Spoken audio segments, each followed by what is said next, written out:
We are here with Gabrielle Fishman. She is the owner of Gabrielle Organizes. It's a productivity and organizing consulting service. Gabrielle, thank you so much for joining us today.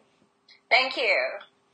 So we're really excited to talk to you about just productivity and managing your time. So let's start out with asking you, what are some of your tips and tricks for making the most out of your day? The most important thing is to decide what you're going to do before you get started on your day. And of course, my favorite thing to say is never check email in the morning. I'm not alone in saying that. Julie Morgenstern, an organizing expert who's written several books on organizing, has a book called Never Check Email in the Morning. Oh, wow, that's surprising. I've heard like the opposite of that. To check email in the morning? Yeah, check email in the morning, get it out of the way. What's the reasoning behind it? The reasoning is, once you check email, you're on somebody else's agenda. And you know how that is. You get in there and you've got 10 messages, 20 messages, 100 messages. It doesn't matter how many messages you have. You're going to end up working on those messages, but you might have a writing project that's way more important, and you really needed to tend to that before you started going off on email. And email can take up a huge chunk of your day. Right. In fact, a recent study said that people are spending 28% of their day on email. Oh, wow. That's a lot of time. That is a lot of time. Yeah. So really focusing on getting your momentum started first thing in the morning is the most important thing. Exactly. And before you can get started, you have to know what it is you're doing for that day. So there are several ways to do this. Some people like to have the most important thing, and it's that one thing that they're going to get done today. Right. Some people have identified 3 things that they're going to get done today. And generally speaking, in terms of big projects, you're not going to get more than 1 to 3 things done a day. Right. Think about it. Yeah, managing your expectations, and like the less you do, the more efficiently you do it. Exactly, and focus is really important. So if you start the day, and let's say it's a writing project, and you decide you're going to spend 20 minutes on that writing project before you do anything else, you'll get 20 minutes on your writing project. And then you can enjoy yourself with email or something else that you especially enjoy. Right. I mean, that's a great point. So what are some really good ways to eliminate like workday friction if you get interrupted by something, like social media and whatnot? Oh, well, that's similar to the email thing. So something that I recommend to people that is very helpful is, are you familiar with the Pomodoro technique? I'm not, actually. So the Pomodoro technique is named a Pomodoro because the person who, I think his name is Francis Cirillo, I'm not sure I'm pronouncing it right. Okay. But he discovered that he could use a timer, and the timer that he had was a kitchen timer, and it was shaped like a tomato, which is why it's called the Pomodoro technique. But you can use any timer. And the idea is to set a timer for 25 minutes and focus on your task for 25 minutes. And then when the timer goes off, you take a 5-minute break. And that's when you enjoy yourself with social media, or you get up and take a walk, or you make a cup of tea, whatever it is that you like. But the idea is to really enjoy that 5 minutes off. So then when you go back to your next 25-minute stint, you can really focus again. You might also check email in the 5 minutes. It's whatever you want to do, and you can structure it any way you want. The suggested Pomodoro technique is 25 minutes, 5-minute break, 25 minutes, 5-minute break. Each one of those half-hour blocks is called a Pomodoro, and after 4 Pomodoros, you take a 30-minute break. And that's a really longer break, and that's more time to do something else that you might really enjoy, or some chore that you really don't want to do. Right, so you're actually more efficient if you're taking little breaks within, these hour-long spans of just working straight. Definitely, yes. Breaks are really important because they help you step away from what it is you're doing. They give your brain a little bit of a rest, and when you come back, you're slightly refreshed. Right. Well, that definitely makes sense to me. So how do you know, throughout your workday, are there times that you can tell you're underperforming, and how do you kind of battle that? Well, it's a similar thing to taking breaks and also the interruptions and distractions. Underperforming is, let's say you set yourself the task and you didn't do it, you did email instead, now you're feeling like, ooh, I've got that thing I need to do. And you will feel it in your body, and certainly your brain is saying, you haven't done that thing yet, you haven't done that thing yet. And that's really frustrating and upsetting. So one thing to do is to stop.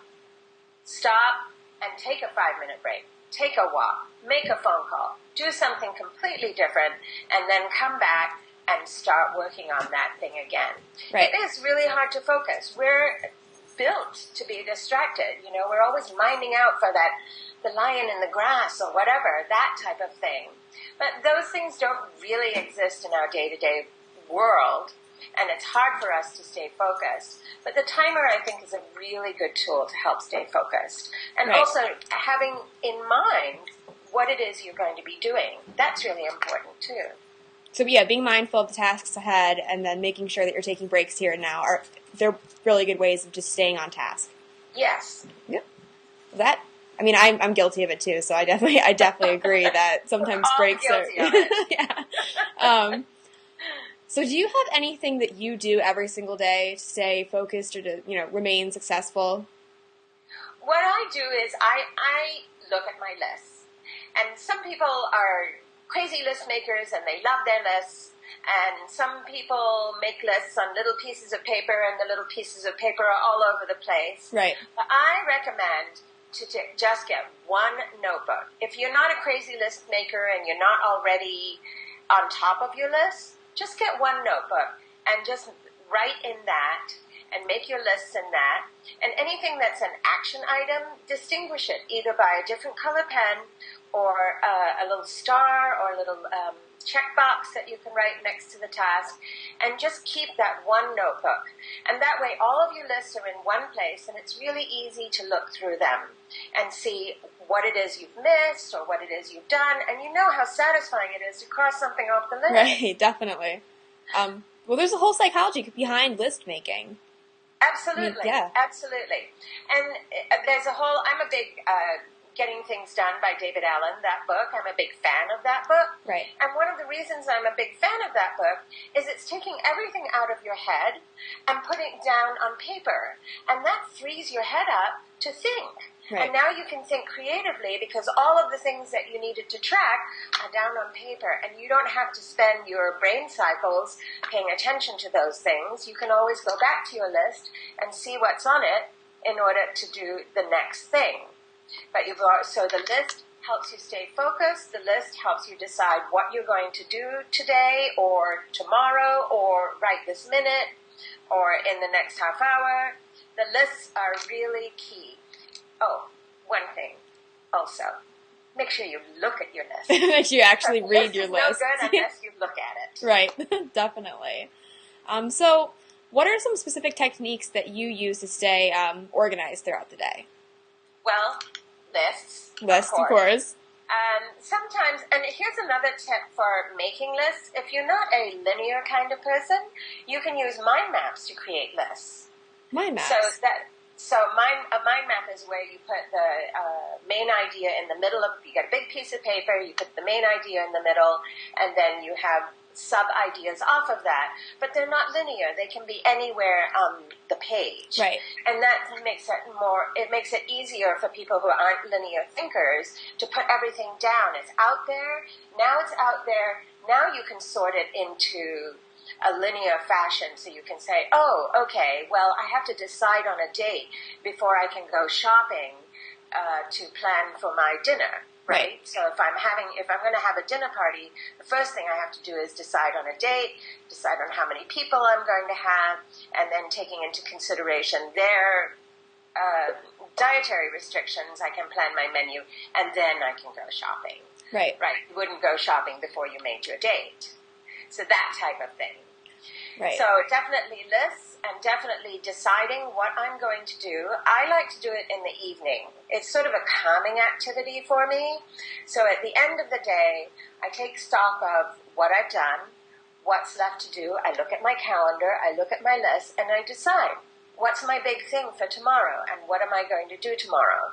And then when I get up in the morning, I do that first before I check email. So if you ever send me email first thing in the morning, you know I'm not going to respond.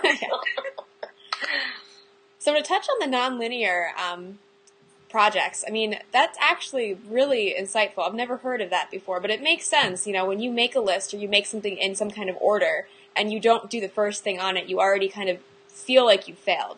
And it's less encouraging to even try to continue it. But if you kind of just put everything out there and say, you know what, it doesn't matter what order it's done in, as long as it's done, it kind of frees you up a little.